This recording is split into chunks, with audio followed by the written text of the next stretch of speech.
देखिए, भाजपा मैं कह सकती हूँ काम भी ज़्यादा करती है। भाजपा जनता के बीच में रहती है तो स्वाभाविक रूप से वो वार्तालाप का हिस्सा होता है। काम भी करते हैं तो ठोक बजा के काम करते हैं, अच्छी बात है। गारंटी के साथ काम करते हैं। तो इसमें यदि कोई नहीं करता है तो शायद उसके पास में यही बोलने का एक विषय रह जाता है। मैं समझती हूँ काम करना भी, ठोक बजा के काम करना भी, बताना भी, जताना भी, निर्माण करना भी, ये मैं समझती हूँ कि एक सामान्य स्वभाव है जिसे भारतीय जनता पार्टी का कार्यकर्ता करते हैं। Thank you. देखिए, मुझे लगता है कि 25 वर्ष की यात्रा और आने वाले समय की यात्राएं, ठीक है, उन समय की यात्राओं में संतुष्टि का भाव रखने का मतलब ये होता है कि हमारा आगे का विजन या उससे आने वाले समय के विजन से भी आगे का विजन वो अधूरा है। मैं मानती हूँ कि हर समय देश काल परिस्थिति के अनुसार में चीजें बदलती रहती है, टेक्निक बदलते रहते हैं। कभी किसी ने नहीं सोचा था कि मैं हवाई कनेक्टिविटी से एक या आधे घंटे में पिथौरागढ़ पहुंच जाऊंगी। मैं यहीं से जो है मैं वहाँ हल्द्वानी पहुंच जाऊंगी। मैं यहीं से जो है सीधे क्या नाम है देहरादून पहुंच जाऊंगी। एक ही दिन में मैं 2 जिले का मैं कार्यक्रम कर लूंगी। नहीं सोचा था, आज हो रहा है। और मैं समझती हूँ आने वाले समय में जैसे अभी ये ट्रेन पहुंच रही है तो वो ट्रेन टनकपुर से बागेश्वर के लिए है, तो आने वाले समय में ये सपना जो हमने देखा वो पूर्ण होगा। और उसके बाद में फुल स्टॉप थोड़ी है, उसके बाद में तो ये भी है कि आगे चल के हम और देखेंगे हम अल्मोड़ा में भी हो। तो ऐसा नहीं होता है। विकास हमेशा एक सतत प्रक्रिया है और हर समय के साथ में, हर नई तकनीक के साथ में हमें आगे बढ़ना होता है। स्वास्थ्य के परिप्रेक्ष्य में चुनौतियां हैं। स्वास्थ्य के परिप्रेक्ष्य में जितनी हो सकती है मैं समझती हूँ स्वास्थ्य मंत्री जी ने भी, माननीय मुख्यमंत्री जी ने भी, डॉक्टर्स पहाड़ चढ़े, अधिकतम वेतन लें, उनको अन्य सुविधाएं दें, ये सारी चीजें इन ऑर्डर्स हैं। लेकिन दुर्भाग्य है कि पहाड़ की चढ़ाई चढ़ना मतलब लोग छोड़ना पसंद करते हैं लेकिन चढ़ना पसंद नहीं करते। वो हमारे पास में चुनौतियां हैं और ये चुनौतियों को पार पाने के लिए सतत प्रयास है।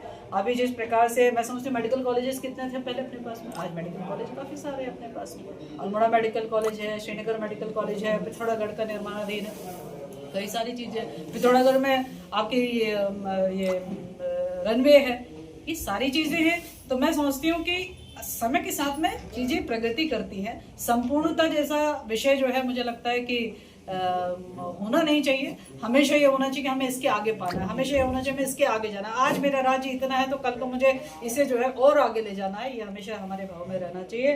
और स्वास्थ्य के दृष्टिकोण और शिक्षा के दृष्टिकोण तो सरकार की ये कोशिश है कि ये सुविधाएं मिले ताकि पलायन रुके। और अधिक से अधिक सरकार की ओर से पूरा ऑफर है, आप भी यदि किसी को ला सकते हो तो हम उनको भी पहाड़ चढ़ाने के लिए तैयार हैं। आप खेल मुख्यमंत्री जी ने उसका संज्ञान लिया है और माननीय मुख्यमंत्री जी के संज्ञान लेने के बाद में क्या परिणाम निकलता है ये हम सबको ठीक प्रकार से विदित है।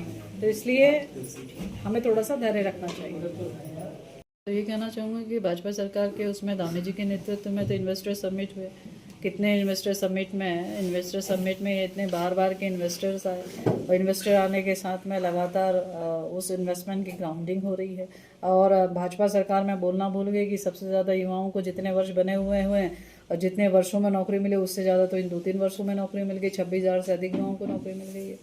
तो मैं तो समझती हूँ कि भारतीय जनता पार्टी की सरकार में माननीय मुख्यमंत्री जी धामी जी के नेतृत्व में और जनता के आशीर्वाद से युवाओं को एक जो उनकी इच्छा अपेक्षा रहती है, जो सामाजिक दायित्व के लिए उनकी जिम्मेदारी निर्वहन करने का एक माध्यम बनता है, 26,000 से ऊपर दिए हैं। आखिरकार हम ये सब कुछ लाना चाहते हैं, इंडस्ट्री लाना चाहते हैं, उसका ध्येय क्या होता है? हम अपने युवाओं को रोज़गार से जोड़ पाएँ, हम उनका स्किल डेवलपमेंट कर पाएँ, तो वो किया गया है और इसलिए हम आपको आंकड़े में भी बता रहे हैं। देखिए, लोहाघाट का स्टेडियम हो या बताना, मैं इसमें फिर से चूक गई कि यहाँ पर गर्ल्स स्पोर्ट्स कॉलेज बन रहा है, जो प्रदेश का पहला गर्ल्स स्पोर्ट्स कॉलेज बन रहा है। मैं बताना भूल गई कि स्पोर्ट्स यूनिवर्सिटी भी बन रही है, जो गोलापार में बन रहा है, वो प्रदेश का पहला स्पोर्ट्स यूनिवर्सिटी बन रहा है। बड़ी बड़ी अचीवमेंट्स है। और स्टेडियम की आप बात कर रहे हैं तो सभी चीज़ें ऑन प्रोसेस है। जो आज आप ये प्रश्न कर रहे हैं ये अपने आप में बताता है कि अब खेल और खेल के संसाधन कितने महत्वपूर्ण हो गए हैं। हम लोग लगातार राज्य में उपलब्ध राजस्व के हिसाब से हमारी पूरी कोशिश होती है कि अधिक से अधिक हमारे स्टेडियम सुदृढ़ भी हों, अधिक से अधिक स्टेडियमों का हमारा निर्माण भी हो।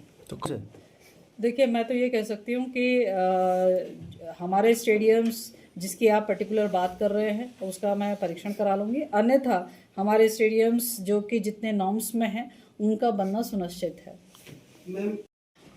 देखिए, मैं समझती हूँ कि सबकी कई प्रकार की जिम्मेदारी रहती है और जिस प्रकार से मुझे आपदा के परिप्रेक्ष्य में जिला प्रशासन से लगातार संवाद होता रहा है, तो जिस प्रकार से बताया गया और जिस प्रकार से नैनीताल की भी मैं प्रभारी हूँ, जिस प्रकार से वहाँ बताया गया था वहाँ पहुँचना हो पाया था। और ये यहाँ पर चूँकि इस बात का संज्ञान लिया गया था कि आपदा में किसी प्रकार का ऐसी हानि जिसे कह सकते हैं कि चाहे वो पशु हानि के रूप में हो, जनमानस के रूप में हो या किसी उस रूप में हो, तो इतनी जिसे कहते हैं अति गंभीर स्थिति को नहीं बताया गया था।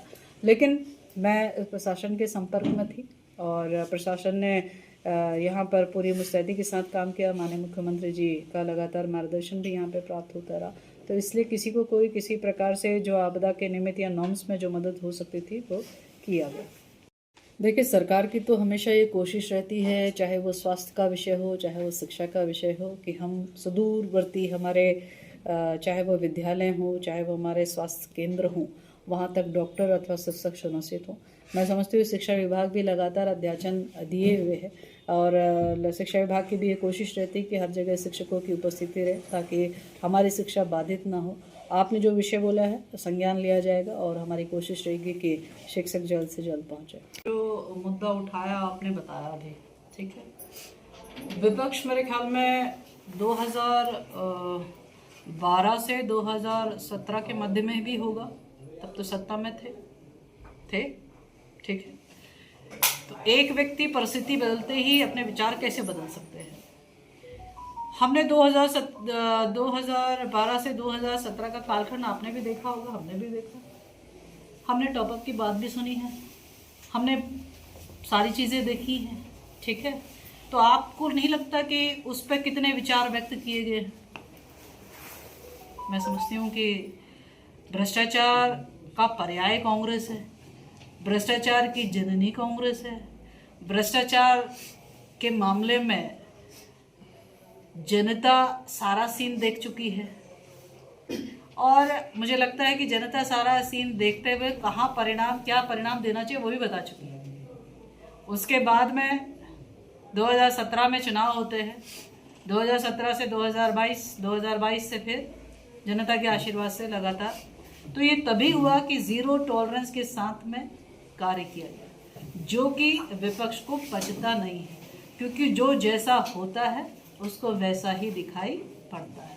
तो इसलिए परिस्थिति बदलने से विचार बदलना या परिस्थिति बदलने से अपने वक्तव्य को बदलना, या हम यदि बिल्कुल सही चाहते हैं तो अपने समय का कालखंड को भी सही उसी तरीके से बताना चाहिए, कहना चाहिए। जो अपने टाइम पे कह ना पाया हो उस समय भी वो रहे होंगे, किसी न किसी दायित्व में रहे होंगे, समाज में रहे होंगे, सोशल मीडिया उस समय तब थी। आप बताइए कितना उनका कितनी चीज़ें उनकी निकल कर आई। इसलिए केवल राजनीति करने के दृष्टिगत या भ्रमित करने के दृष्टिगत, या हम चूँकि पूरे तरीके से जो है हम उसमें हैं, अभी लाइव चल रहा है, हम किसी सेंसेशन में रहना चाहते हो, इसलिए मुद्दा विहीन मुद्दा उठाना अपने आप में मुझे लगता है कि ठीक नहीं है। और कई बार का प्रमाणीकरण मैं समझती हूँ कि उसमें तो विधानसभा सत्र में भी आया था कि वित्तीय प्रबंधन को लेकर हम हिमालयन राज्य में सबसे अच्छे व्यवस्था में है, जो कि अरुण जेटली जी की कोई सोर्स ऑफ एजेंसी थी जिसने इसका आकलन किया। तो ये अपने आप में प्रमाणीकरण है। हम आज पर कैपिटा इनकम में हम अच्छे हैं, तो इसीलिए है कि नीतियाँ अच्छी रही हैं। तो कभी हमारी दृष्टि हमेशा ऐसे ही क्यों है कि हम नेगेटिव ही देखना चाहते हैं? हमारी दृष्टि ऐसी क्यों नहीं कि हमने उस सफलतम अपने यात्रा को भी देखी और हमें आगे क्या करना चाहिए? निश्चित रूप से हमें जीरो टॉलरेंस का हमारा देह है, उसके साथ में हमने पूर्व में भी काम किया और उसके साथ में हम आगे भी काम कर रहे हैं, बढ़ रहे हैं। मुझे लगता है कि अभी तक हम कितने चुनाव नगर निगम के हों, हम पंचायतों के हों, हम विधानसभा के हों, लोकसभा के हों, विधायक जो आज ये बात कह रहे हैं वो तत्समय में भी विधायक रहे, उससे पहले भी जो लोग थे वो विधायकी की प्रोसेस को जानते होंगे। तो मैं नहीं मानती हूँ कि जो बात वो कही गई है वो कहीं पर भी इस प्रकार से सही है। मेरा ये तो यही मानना है कि शायद केवल विरोध करने के लिए विरोध की भाषा का उपयोग करना और जनता को भ्रमित करना, यही उद्देश्य जो है वो विपक्ष का रह गया है, जिसके कारण से बगैर आधार के वो इस प्रकार की बातें करते हैं। और मुझे लगता है कि जनता चूँकि हर बात को ठीक प्रकार से जानती है, तो इसलिए परिणाम में वो दिखता है कि सत्ता कहाँ है, विपक्ष कहाँ है। मैडम, आप हमारे जिले की प्रभारी मंत्री